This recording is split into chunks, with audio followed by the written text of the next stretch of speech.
Good evening साथियों, जेके CA channel में आपका एक बार फिर से तहे दिल से हार्दिक स्वागत और अभिनंदन है।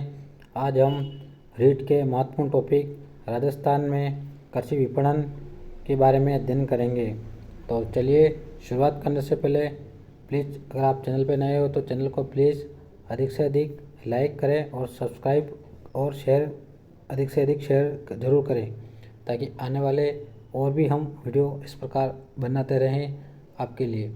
तो चलिए एसएसटी में, जैसा कि एसएसटी में हम जानते हैं कि विभिन्न प्रकार के 60 क्वेश्चंस बनेंगे जो कि विषय से संबंधित होंगे। उसमें से भारतीय अर्थव्यवस्था भी हमारे सिलेबस में एक टॉपिक है, जिसमें कि प्रमुख रूप से मान के चलिए आपकी 15 क्वेश्चंस, क्योंकि एसएसटी को प्रमुख रूप से 4 जो भागों में डिवाइडेड कर दिया है, भूगोल, संविधान और भारतीय अर्थव्यवस्था और इतिहास। उसमें से हम ये मानकर चलते हैं कि लगभग 15-15 क्वेश्चन सभी टॉपिक में से पूछे जाएंगे। तो उसी भारतीय अर्थव्यवस्था के एक महत्वपूर्ण टॉपिक राजस्थान में कृषि विपणन के बारे में हम आज पढ़ेंगे। तो सबसे पहले चलते हैं राजस्थान में कृषि विपणन। क्या है कृषि विपणन? कृषि विपणन से अभिप्राय है यानी कि एग्रीकल्चर मार्केटिंग, जिसमें हम प्रमुख रूप से कृषि उपज मंडियाँ और सार्वजनिक वितरण प्रणाली को पढ़ेंगे। इस टॉपिक में हम अभी कृषि विपणन और कृषि उपज मंडियों के बारे में पढ़ेंगे, और नेक्स्ट वीडियो जो पार्ट नंबर 2 होगा उसमें हम सार्वजनिक वितरण प्रणाली के बारे में अध्ययन करेंगे। तो क्या है कृषि विपणन? यानी कि कृषि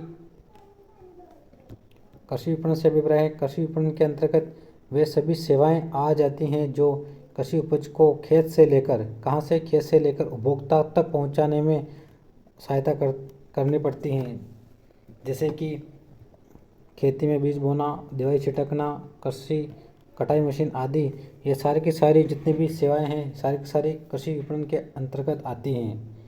तो कृषि विपणन की क्या विशेषता है हम देखते हैं। उससे पहले हम कृषि से संबंधित एक प्रमुख परिषद भारतीय कृषि अनुसंधान परिषद के बारे में अध्ययन कर लेते हैं।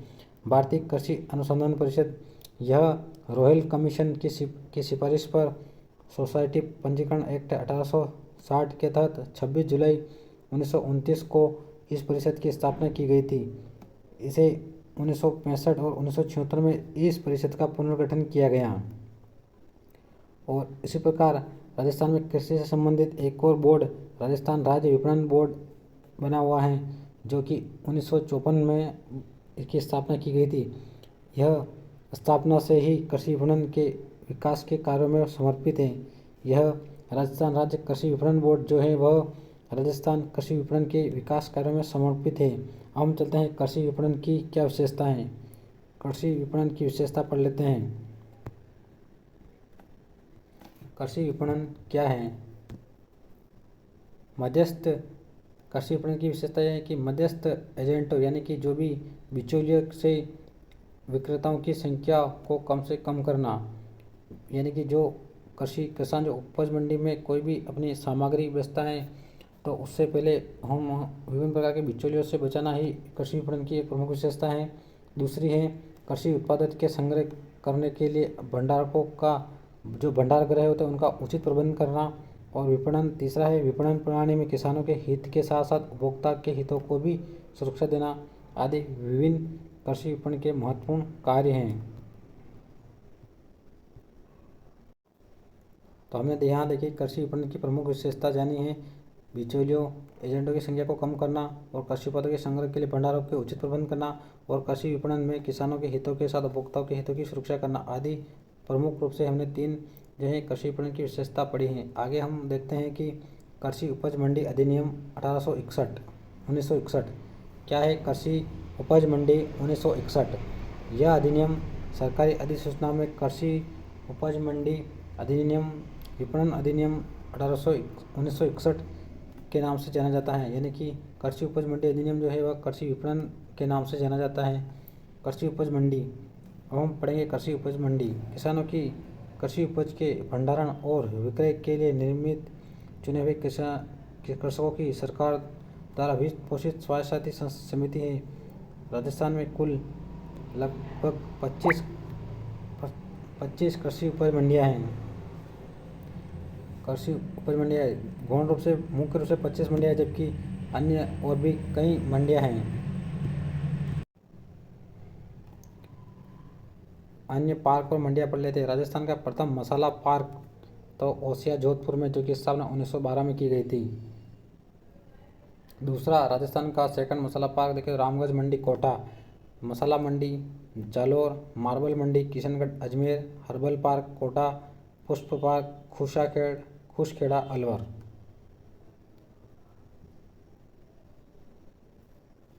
उसके साथ कुछ एक मार्ग प्रयोगशालाएं जयपुर, जोधपुर, बीकानेर, भिवाड़ी और गंगानगर तथा भरतपुर अलवर में स्थित हैं। अब हम पढ़ते हैं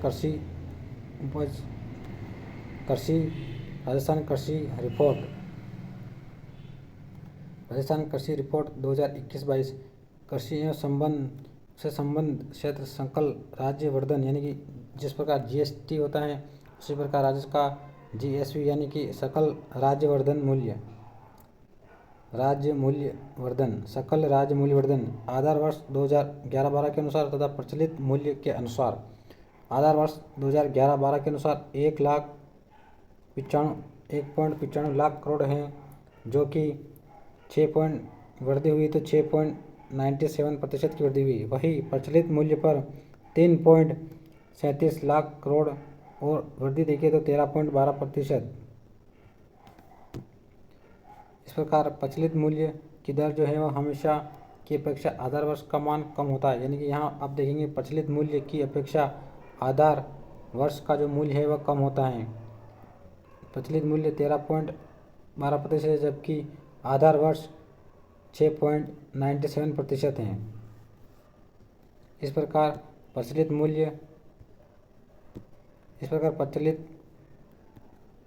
मूल्य कृषि एवं संबंध क्षेत्र का सकल राज्य वर्धन का जीएसवी का योगदान कुल 30.23% है। कृषि हम देखते हैं कि कृषि और संबंध क्षेत्रों में फसल भी आती है, पशुधन, मत्स्य और वानिकी आदि को शामिल किया जाता है। अब 2021 और 22 में कृषि का उपक्षेत्र और योगदान, यानी कि पशुधन का कितना योगदान रहा है कृषि 2021-22 में, तो 46.25% योगदान रहा है। फसल का देखें तो 45.94% जो है फसल का योगदान रहा है। वानिकी एवं लविंग का देखिए तो 7.44% और मत्स्य का देखिए तो 0.37%। भू उपयोग 2019-20 के अनुसार कुल बोया गया क्षेत्र जो है 52.58% है, जबकि बंजर भूमि का क्षेत्र है 10.84% और वानिकी का देखिए तो 8.08%। इस प्रकार ये डाटा में याद रखना है। बोया गया क्षेत्र 52.58% और बंजर भूमि क्षेत्र 10.84% और वानिकी 8.08%। अब राजस्थान का कृषि उत्पादन में स्थान, पहला स्थान किसका है, दूसरा स्थान किसका है और तीसरा स्थान किसका है, यानी किन किन फसलों का राजस्थान में प्रथम उत्पादन के दृष्टि से प्रथम स्थान आता है। जिस प्रकार की बाजरा प्रथम स्थान पर आता है, राई, सरसों, चना, ग्वार, कुल तिलहन इनका प्रमुख रूप से प्रथम स्थान आता है। बाजरा, राई, सरसों, चना, ज्वार, ग्वार, कुल दलहन और कुल तिलहन, जबकि दूसरा स्थान आता है मूंगफली का दूसरा स्थान आता है। तीसरा स्थान सोयाबीन का आता है। अब देखते हैं प्रचलित जोत धारक यानी कि कृषि जनगणना 2010 और 11 के अनुसार और कृषि जनगणना 2015 और 16 के अनुसार हम देखेंगे प्रचलित जोत धारक का अनुपात कुल जोतों का क्षेत्रफल देखें तो 211.36 लाख हेक्टर है। वही अगर कृषि जनगणना 2015 और 16 के अनुसार देखेंगे 208.73 लाख हेक्टर हैं। कुल प्रचलित भूमि जोतों की संख्या देखिए तो 68.88 लाख है और वही कृषि जनगणना 2015 और 16 के अनुसार देखिए तो 76.55 लाख प्रतिशत हैं। भूमि जोतों का औसत आकार देखें तो 3.07 सेक्टर हैं, वहीं 2.74 सेक्टर हैं। महिला प्रचलित जोत धारक देखिए तो 5.5 लाख 46 लाख प्रतिशत है, जबकि 7.75 लाख प्रतिशत जो है वह प्रचलित महिलाओं का। देखते हैं कृषि में राजस्थान में कृषि उत्पादन 2021 व 22 के अनुसार कुल खाद्यान्न उत्पादन देखिए तो 225.20 lakh metric ton, 225.20 lakh metric ton कुल खाद्यान्न उत्पादन। अब कुल खाद्यान्न उत्पादन को हम डिवाइड करते हैं कि कुल खाद्यान्न उत्पादन में 225.20 लाख मीट्रिक टन में से 84.90 लाख खरीफ फसल का है, जबकि 140 लाख 30 हजार जो है वह रबी की फसल का है। अनाज की देखिए तो 182.58 लाख है, जबकि दलहन का देखिए तो 42.62 लाख टन दलहन का है।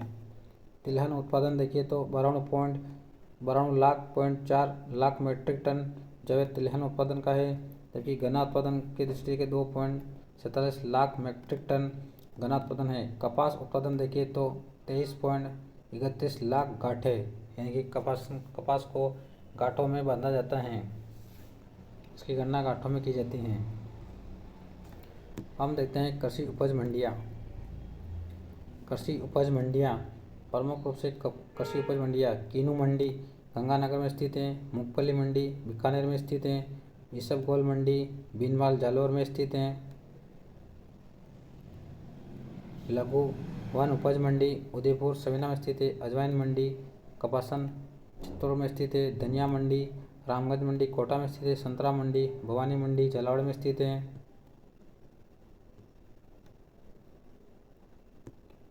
अश्वगंधा मंडी जलापाटन झालावाड़ में स्थित है, लहसुन मंडी छिपा बदौद बारा में स्थित है, छिपा बरौद बारा में स्थित है, अमरूद मंडी सोयमदुर में स्थित है, प्याज मंडी अलवर में स्थित है, टिड्डा मंडी शाहपुरा में स्थित है, शाहपुरा जयपुर में स्थित है, जबकि टमाटर मंडी बस्सी जयपुर में स्थित है, आंवला मंडी चौमू जयपुर में स्थित है, मटर मंडी बसेड़ी जयपुर में स्थित हैं। अब जीरा की मंडियाँ, जीरा की प्रमुख 3 मंडियाँ हैं राजस्थान में। जीरा मंडी मेड़ता नागौर में स्थित है, जीरा मंडी सेखंड जोधपुर में और जीरा विशिष्ट मंडी बाड़मेर में स्थित है। मेहंदी मंडी सोजत पाली में स्थित है, सोनामुखी मंडी सोजत पाली में स्थित है और फूल मंडी अजमेर में स्थित है। फूल मंडी सेखंड मुहाना अजमेर में स्थित है, जयपुर में स्थित है। मिर्च मंडी टोंक में स्थित है। मक्का विशिष्ट मंडी मक्का निम्बाड़ा में स्थित है। गाजर विशिष्ट मंडी साधु वाली गंगानगर में स्थित है। विशिष्ट प्याज मंडी फतेहपुर सीकर रशीदपुर में स्थित है। जीरा विशिष्ट मंडी बाड़मेर में स्थित है। इस प्रकार राज्य की प्रथम निजी क्षेत्र की मंडी पूछे तो कैथून मंडी कोटा में स्थित है। मंडियों का संचालन जो होता है राज्य कृषि विपणन बोर्ड जयपुर द्वारा किया जाता है। दलहन मंडी भी देखते हैं तो एक महदनगंज किशनगढ़ अजमेर में स्थित है। अब हम देखते हैं राजस्थान में कृषि उत्पादकता 1997 का हमारे पास डेटा है। 1997 से लगाकर 2000 तक का डेटा है और 2020 से लगाकर 2021 के बीच में कितनी वृद्धि हुई है। खाद्यान्न को देखिए तो 1198 से 2396 तक यानी कि 101.5% की वृद्धि हुई। वही हम दलहन के बारे में देखिए तो लगभग 46.61% की वृद्धि हुई। खाद्यान्न की देखिए तो 1991 में जो कि 1725 की वृद्धि हुई है। तिलहन की बात करें तो 867 था, जहीं 1539 हुआ 77.71% की वृद्धि हुई है। गन्ना में भी देखिए तो वृद्धि हुई है और कपास में भी देखिए तो 100.30% की वृद्धि हुई। ग्वार की बात करें तो ग्वार में भी वृद्धि हुई, यानी कि कुल उत्पादकता में राजस्थान में वृद्धि हुई है। अब राजस्थान में कृषि संबंधित योजनाएं, राजस्थान में कृषि से संबंधित कौन कौन सी योजना चल रही है वह भी हम जानेंगे। सबसे पहले राजस्थान मुख्यमंत्री बीज स्वावलंबन योजना 2017 में आई। यह योजना क्या उद्देश्य है इसके निम्न उद्देश्य: किसानों द्वारा अपने स्वयं के खातों में गुणवत्तापूर्वक बीजों के उत्पादन को बढ़ावा देना। आरंभ में यह योजना 3 कृषि जलवायु खंड जैसे कोटा, भीलवाड़ा और उदयपुर में शुरू की गई, जबकि 2019 और 20 में से इस योजना को राज्य के प्रमुख 10 कृषि जलवायु क्षेत्रों में लागू की गई। इस योजना के तहत फसलों की विभिन्न किस्मों के बीज उत्पादन 10 साल तक लिया जा सकता है। दूसरी योजना देखते हैं, कृषि प्रदर्शन योजना। कृषि प्रदर्शन योजना क्या है? किसानों को कृषि की नई नई तकनीक सिखाने हेतु इस योजना को लाया गया है। यह योजना देखकर विश्वास करने के सिद्धांत पर आधारित है। देखकर विश्वास करने के सिद्धांत पर आधारित है कृषि प्रदर्शन योजना। अन्य चलते शून्य बजट प्राकृतिक खेती। शून्य बजट प्राकृतिक खेती 2019-20 में यह लाई गई। यह टोंक, बांसवाड़ा और सिरोही जिलों में पायलट प्रोजेक्ट के तौर पर चली और वर्तमान में इसे 12 जिलों में संचालित है। क्या उद्देश्य है? रसायन मुक्त कृषि, यानी कि विभिन्न प्रकार के आजकल हम जो केमिकल और अधिक से अधिक हम रासायनिक उर्वरकों का जो है वह प्रयोग कर रहे हैं खेती में, जिसके कारण खेती की जो है मिट्टी की उर्वरा शक्ति ह्रास हो रही है। उसी को देखते हुए शून्य बजट प्राकृतिक खेती को लाया गया।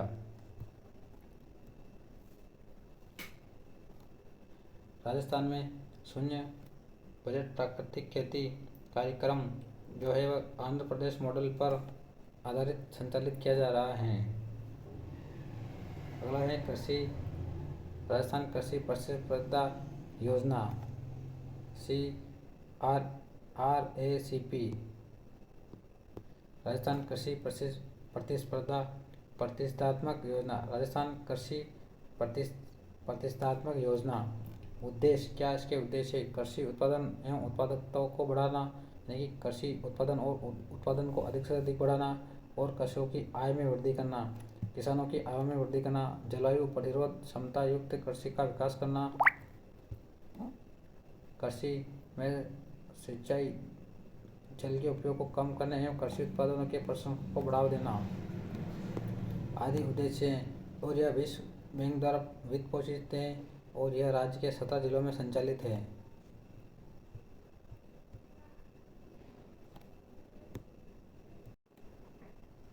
अगला राष्ट्रीय खाद्यान्न सुरक्षा मिशन NFSM 2007 और 2008 से गेहूं एवं दलहन पर शुरू किया गया है और लगभग केंद्र का इसका 60% है और राज्य का 40% योगदान है।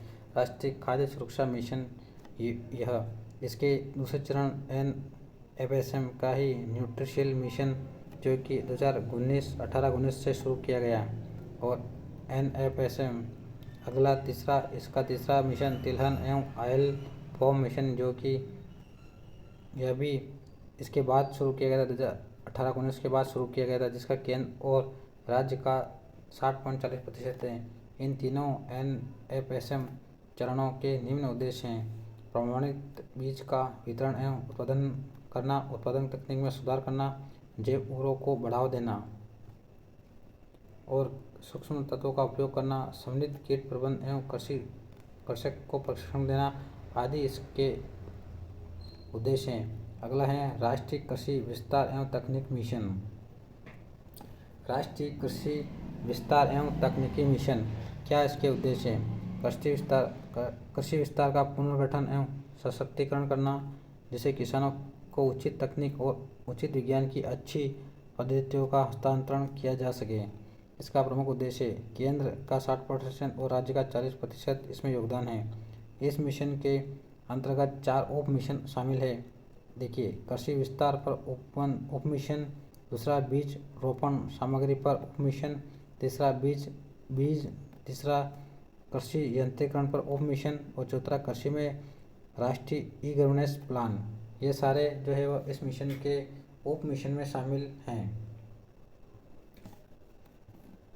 अगला राष्ट्रीय टिकाऊ खेती मिशन। इस मिशन में निम्न योजनाओं का विलय किया गया, यानी कि जो राष्ट्रीय सूक्ष्म सिंचाई मिशन योजना और राष्ट्रीय जैविक खेती परियोजना और राष्ट्रीय मृदा स्वास्थ्य एवं उर्वरक प्रबंध परियोजना, इन तीनों परियोजनाओं को इसमें विलय किया गया और राष्ट्रीय टिकाऊ खेती मिशन को अपनाया गया।